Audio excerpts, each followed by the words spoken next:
beginning, there was sand.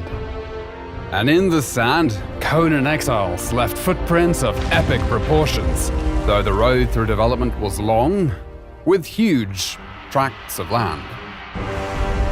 Now, the exiled lands have more than doubled their original size, and is no longer a mere sandbox. The Frozen North update added snowy peaks and fertile highlands, and at launch, the humid swamp and smoldering volcano are introduced. With such a large-scale world, traversing it can be time-consuming. But if you're able to find the recipe to construct the map room, you can fast travel to certain waypoints located around the world. Perhaps you'll visit Sepemiru, the relic hunter city to the west, which is now a mostly harmless trading hub where players can come to barter, or perhaps strike up a conversation with the locals over a pina colada. With a fully dynamic weather system, there is a chance you might get caught in the rain, snow, or deadly sandstorms. But if you have half a brain, you'll avoid frostbite or sunstroke by dressing appropriately for your surroundings. The world is filled with dangerous monsters and other humans, as well as challenging world bosses and deadly dungeons. These dungeons are designed to test you and reward those who show strength, intellect, and resourcefulness with items and lore you won't find anywhere else.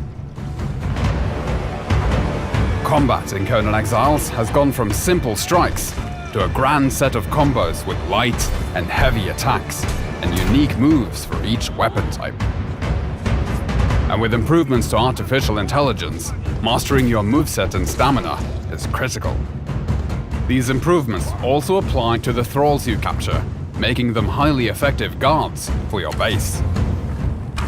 Milestone bonuses have been added to perks and attributes, and players can buff their stats with war paints, potions, and armor modifications. There are now hundreds of weapons and armor pieces in the game, which are customizable through color dyes and modification kits. And there are hundreds of building blocks in different tiers and styles for you to enjoy, including crafting and cooking stations, grow beds, and decorative items for the castle of your dreams and your enemy's nightmares. To penetrate the defenses of a player's fortress, siege weapons were introduced in the form of trebuchets, which can give you the upper hand as both attacker and defender, particularly if your enemy has been able to summon an avatar to tear down your walls.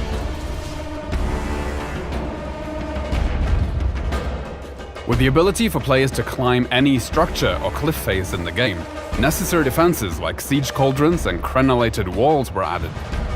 And should the enemy somehow be able to sneak their way in, there is always the option of blowing them up in your personal minefield.